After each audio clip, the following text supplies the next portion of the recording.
जो उन्हें सत्ता में लेके आए, और वो हमारी बहुत बड़ी भूल थी कि हम ऐसे झूठे और फरेबी आदमी को सत्ता में लेके आए जो गरीबों के टैक्स से अमीरों का पेट पाल रहा है। ये इस देश का कह लो या इस दुनिया का कह लो पहला ऐसा प्रधानमंत्री है, पहला ऐसा प्रधान सेवक है जिसने व्यापारियों के 20 से लेके 22% तक टैक्स माफ किए हैं। कि बीजेपी को आपने वोट दिया, उसको सत्ता में लाया, उसके बाद से आपने भूल स्वीकारा, क्या फिर से सब भूल तो आप नहीं न करेंगे? इलेक्शन आ रहा है साहब, ऐसा है, भूल हमसे एक बार नहीं हुई, भूल हुई 3 बार। 2014 में भूल हुई कि साहब हमें रोजगार मिलेंगे, महंगाई कम होगी हमारे और सुरक्षा बढ़ेगी, देश में विकास की लहर बहेगी। फिर ये 5 साल कांग्रेस की कमियां निकालते रहे कि गांधी, नेहरू और पता नहीं क्या क्या 60 साल की गंदगी। हमने इन्हें 17 में मौका दिया। 17 से मैं जब से ये यूपी में सत्ता में आए तो इन्होंने गुंडा राज शुरू कर दिया, इन्होंने ठोक दे नीति शुरू की। 2019 में हमने इन्हें सेंटर में तीसरी बार मौका दिया। तो काठ की हांडी तो एक ही बार चढ़ती है, हमने तो 3 बार चढ़ा दी। और अब भूल से भी कान पकड़ लिए, सभी किसानों ने कान पकड़ के उठक बैठक लगा ली। ये लोग सिर्फ बड़े बड़े पूंजीपतियों के दलाल हैं, ये पूंजीवादी व्यवस्था में यकीन रखते हैं, ये लोकतंत्र में यकीन नहीं रखते। अब हम इन्हें कभी गलती से भी वोट नहीं देंगे। जामिया वर्ल्ड, इंसाफ की आवाज। पहले सरकार तैयार नहीं थी, ये कहीं ना कहीं इसमें यूपी चुनाव का भी डर है और 5 राज्यों के जो चुनाव आ रहे हैं, आप चीजों को समझिए, चुनाव का डर है। इनके आरएसएस के जो अपने सर्वे हैं, वो सर्वे ये बता रहे हैं कि 5 राज्यों से भाजपा जा रही है और खासतौर से उत्तर प्रदेश में इनकी 70 से 80 सीटें आ रही। तो इस डर की वजह से इन्हें बैकफुट पे आना पड़ा, नहीं तो ये तानाशाही लोग हैं, ये हठी लोग हैं, ये वापस नहीं होते। हम तो 2024 तक के लिए तैयार थे। कोई भी किसान इसमें से आप पूछ लीजिए, जितने भी किसान यहाँ बैठे हैं, तो किसी से भी पूछ लीजिए, सब किसान 2024 तक के लिए तैयार कर देना। सरकार ने अपना भला नहीं किया, सरकार ने हमारा भला नहीं किया, सरकार ने अपना भलाने का कोशिश किया। हम जीते नहीं, हमने पहले ही आपसे कह दिया कि साहब जीत हमारी तब होगी जब एमएसपी पे लिखित कानून बनेगा और देश का हर एक किसान खुशहाल हो जाएगा, तब हमारी असली जीत होगी। फूल बरसा दे सरकार, फिर जीत मानोगे? फूल ना बरसाए सरकार, हमें जो हमारा हक है वो दे दे। हमें किसी की खैरात नहीं चाहिए, जो हमारा मौलिक हक है हमें वो हमारा हक दे दो। फूल तो हम बरसा देंगे। वो बातें, वो वादे कहाँ गए? एक लाइन ऐड कर दीजिए, एक लाइन ऐड कर दीजिए। 1 साल से हमारे कान में बहरे हो गए।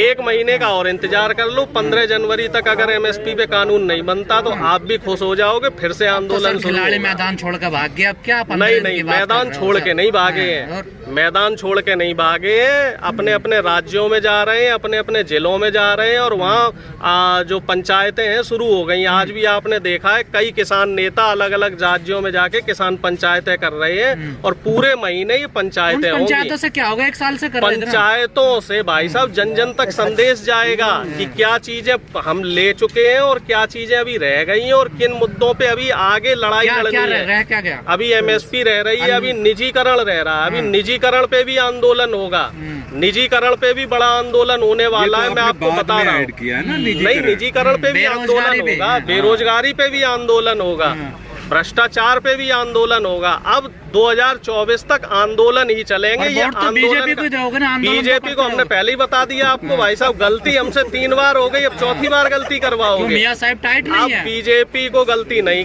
बीजेपी को तो गलती से भी वोट नहीं देना। देखिए हमारा देश सदियों से गंगा जमुनी तहजीब को मानने वाला देश रहा है। ये कुछ कच्छाधारी आए, इन्होंने देश में जाति और धर्म के नाम पे फूट डालने की कोशिश करी। कल से पूरा ट्रेंड चल रहा है कि खुले में कोई नमाज नहीं पड़ेगा। खट्टर साहब खुल के कह रहे हैं, देखो ऐसा है, पूरे देश में चलने लगा। चुनाव में भी बंद चुनाव आ रहा है, चुनाव आते ही इनका हिंदू मुस्लिम का जिन्न शुरू हो जाता है। इनके पास हिंदू मुस्लिम, पाकिस्तान और राम मंदिर, कश्मीर, इसके अलावा कोई अलग मुद्दा है नहीं। तो खुश होते हैं ना इस बात? नहीं भाई, कहाँ खुश हो रहे? पहले तो खुश थे ना, पहले भी खुश नहीं थे। हमने पहले भी इसका विरोध किया और अब भी विरोध कर रहे हैं। हमारे देश में अब कोई जाति धर्म नहीं है। पार्टी से देखो कौन?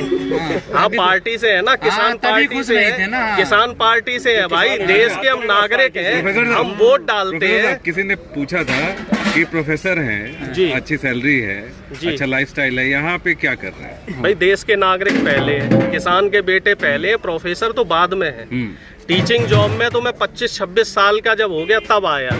जन्म से मैं किसान हूँ, किसान का बेटा हूँ और मैं भी किसानी करता हूँ। ऐसा नहीं है कि भी पैदा होते ही प्रोफेसर लग गया। तो जमीन तो किसानों से ज्यादा है आप लोगों पे। हमारे पास ज्यादा जमीन जिनका नहीं, बड़ी गाड़ियाँ जमीन भी ज्यादा ही है। छोटा किसान हूँ भाई मैं, 7-8 बीघे खेत। अडानी से बड़ा कोई किसान है इस देश में? अडानी किसान नहीं है, अडानी किसानों का हक मारने वाला आदमी है। अडानी इस समय एशिया का सबसे बड़ा है। जमीन की बात करी जाए तो अडानी से ज्यादा जमीन नहीं होने। अडानी से जब ज्यादा जमीन किस पे है? वो तो एशिया का सबसे बड़ा रईस है। तो फिर बड़ा किसान हुआ ना वो भी। वो तो बड़ा किसान नहीं, वो बड़ा व्यापारी है। वो किसानों का हक मारने वाला है। अडानी और अंबानी की तिजोरियों में हमने खेत जाने से बचा लिया है अपने देश को, और अपने देश को पूंजीवाद से बचा लिया है। आखिरी सवाल सर, जाल में तो फंस गए आप लोग। जाल में हम नहीं फंसे, सरकार हमारे जाल में फंस गई है। किसान भले अब आप देखते जाइए, 2022 का चुनाव आने दीजिए। इनको हम जैसे सत्ता से बेदखल करेंगे ना, जैसे दूध में से मक्खी निकाली जाती है, उस तरीके से इनको हम सत्ता से बेदखल करने का काम करें।